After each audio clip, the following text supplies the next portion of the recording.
Hello guys, welcome back to our channel twin sister blogs करके। तो आज का ब्लॉग मैं शुरू कर रही हूँ ऋषिकेश से। यहाँ पर हम गुरुद्वारा साहिब में रुके हुए हैं, जो कि है हेमकुंड साहिब का मैनेजमेंट गुरुद्वारा है। और हम यहाँ से सफ़र पर निकल रहे हैं valley of flower, Shri Hemkund Sahib और बद्रीनाथ धाम के लिए। और टाइम होगा तो माना गाँव भी जाएंगे। तो ये हमारे जो विश लिस्ट में है, ये 4 डेस्टिनेशन हैं। तो देखते हैं कहाँ कहाँ तक हम पहुँच पाते हैं। तो हमें चलते हुए काफ़ी टाइम हो गया है और भैया बहुत ही हार्श ड्राइविंग कर रहे थे। और तो एक जगह हमने उन्हें रुकवाया, यहाँ शायद वो ब्रेकफास्ट वगैरह के लिए रोकते होंगे। और ये यहाँ से बड़ी ही खूबसूरत लोकेशन थी, एक रेस्टोरेंट था और वहाँ से बहुत ही सुंदर नज़ारा हमें बाहर का देखने को मिल रहा था। तो हम लोगों ने यहाँ पर ब्रेकफास्ट किया और थोड़ी देर नज़ारे का आनंद लिया। और यहाँ हमारा पूरा ग्रुप नाश्ता कर रहा है और उसमें से हमारा एक प्रेमी आशिक बंदा साइड में अपनी गर्लफ्रेंड से पूछ रहा है कि बता तू मुझसे प्यार करती है कि नहीं करती। और मैंने इसको ये बात बोली तो ये हंसने ही लग गया। और ब्रेकफास्ट करके और आप आगे का हमारा सफ़र शुरू हो चुका है। कुछ दूर आगे निकले तो हमें यहाँ महादेव जी का एक मंदिर मिला, जिसमें बहुत बड़ा शिवलिंग था और उनकी प्रतिमा भी काफ़ी बड़ी थी। और साथ के साथ हमने धारी देवी के भी दर्शन दूर से किए। और यहाँ जैसा कि आप देख सकते हो कि ये गंगा नदी बिल्कुल ऐसे रोड के साथ में होकर बह रही है और इतनी शांत होकर, जिसने मुझे बहुत ही डरा दिया। और क्योंकि मुझे ऐसा लग रहा था कि अगर गाड़ी गिर गई तो हम तो अंदर सीधा डूब ही जाएंगे, कोई ऑप्शन ही नहीं होगा और किसी को पता भी नहीं लगेगा। मतलब इतनी शांत, इतनी गहरी और इतना मतलब अपने प्रचंड रूप में यहाँ बह रही थी। तो देखकर बड़ा मतलब ऐसे मन ऐसे हुआ, आश्चर्यचकित हुआ कि कैसे चलती है प्रकृति, देखो कितना। और इनके सामने हम कितने छोटे हैं, ये सब सोच ही रही थी मैं। तो कुछ क्लिप्स लिए मैंने, मेरे सारे साथी ढेर हो चुके थे, सो चुके थे सब के सब। अब उनमें किसी में क्षमता नहीं थी क्योंकि हम पूरी रात ट्रेन में कल सोए नहीं।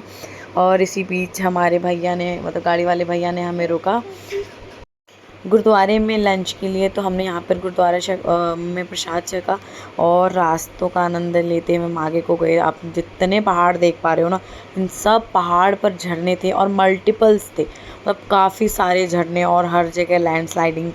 ओफो, और मुझे तो बहुत ही डर लग रहा था यहाँ पर। तो हम भैया से बात करते हुए जा रहे थे। तो भैया से बात करने के बाद मेरा थोड़ा डर खुला। और क्या कहते हैं, उन्होंने बताया कि वो यहाँ पर सालों से ड्राइविंग कर रहे हैं, मतलब पहाड़ों पर गाड़ी चला रहे हैं। और ये सीज़न टाइम होता है, ये तो हम तो फिर भी बरसातों के दिनों में गए थे। तो सीज़न टाइम पर वो यहाँ पर काम करते हैं। और आप पहाड़े देख सकते हो यहाँ पे, इतने खतरनाक खतरनाक पहाड़ थे, मैंने कभी नहीं देखे थे ऐसे पहाड़। और इसी तरह से हम आगे बढ़ते ही गए। झरने बहुत खूबसूरत थे, सामने वाले पहाड़ पर हमें एक ही साथ कई सारे झरने देखने को मिल रहे थे।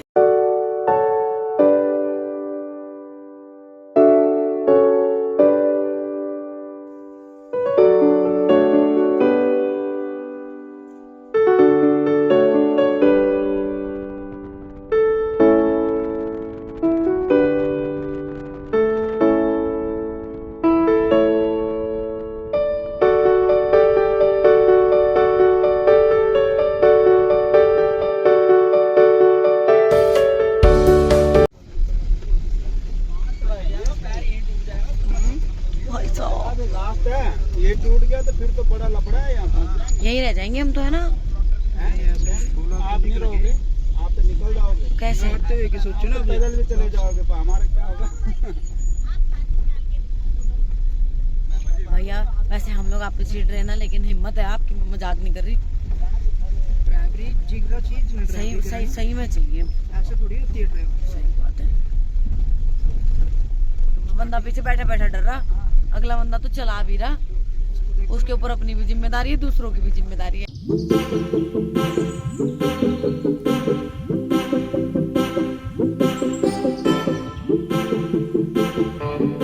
है क्या तो मेरे से बड़ा बन रहा है क्या? ओए, है भी तो क्या हो गया फिर। आप नहीं करते हो। और क्या। मेरे आगे चुप के रहना पड़ेगा। ऐसा कुछ नहीं है। वैसे कह रहे थे ना कि हम भी तो लोकल है, उधर की तरफ नहीं है भैया इतने लंबे पहाड़। कुमाऊं में ना, हाँ, कुमाऊं में नहीं है ऐसा। उतने नहीं है, थोड़े बहुत हैं, कहीं कहीं पर है वो भी। पहाड़ ऐसे हैं, वो थुपके वाले हैं ना। हाँ, और ना तो इतने से चट्टान जैसे भी नहीं है जैसे। कुमाऊं, पूरा कुमाऊं घूम गया। हाँ, इतने नहीं है जाता इतने। रहता मैं साल में मजखाली में वो है क्या कृषि विज्ञान अनुसंधान है, कृषि विज्ञान अनुसंधान। किसान लोग जाते रहते हैं ना वहाँ। ओके।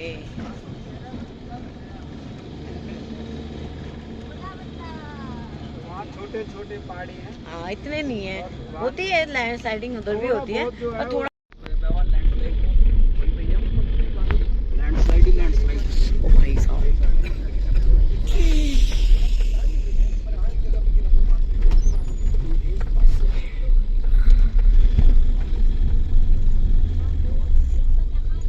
और ये ड्राइवर भैया ने हमें बताया कि ये वो जगह है जहाँ जोशीमठ में अभी पिछले दिनों एक बड़ी जगह बड़ी सी लैंडस्लाइडिंग हो गई थी ना, तो ये वही था।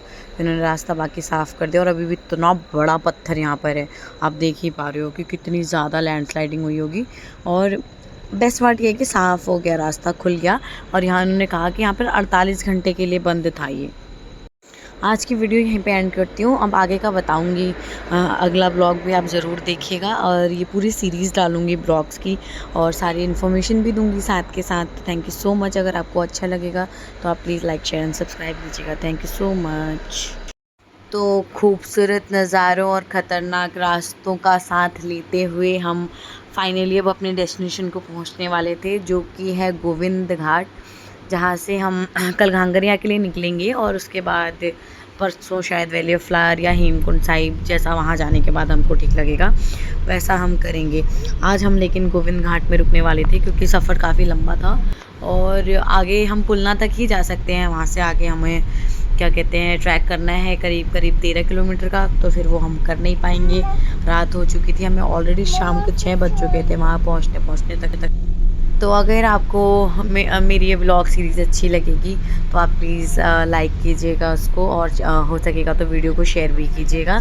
और अब हम मतलब पहुँचने ही वाले हैं, वहाँ पहुँचकर जो भी आगे होता है फिर मैं आपको बताऊँगी।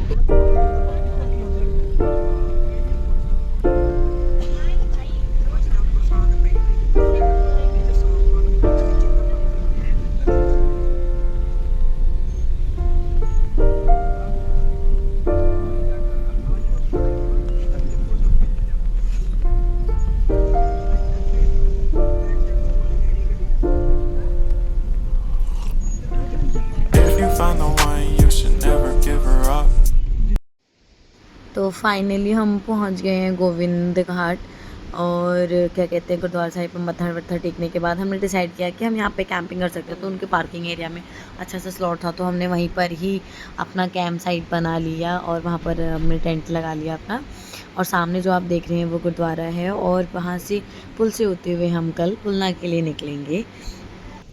और बॉयज़ सारे पता नहीं कहाँ गए हैं मटर गश्ती करने और गर्ल्स ने अपना सेटअप रेडी कर दिया है। एक बॉय तो आ ही गया है और वो हमारा कैंप साइट है। और पता नहीं जानवी किस बात की धमकी दे रही है रम्मू को किस बात के लिए धमका रही है ना रम्मू इधर को, बता क्या कह रही है ये, बता मैं दूंगी तेरी फिरौती, बता क्या कह रही है ये। जीते रहो बेटा, ऐसे नहीं करते, जीते रहो। और ये हमारा सेटअप हो चुका है रेडी, जो कि जिसमें मैंने कुछ भी नहीं किया, मैं खड़ी थी देख रही थी क्योंकि मैं थक गई।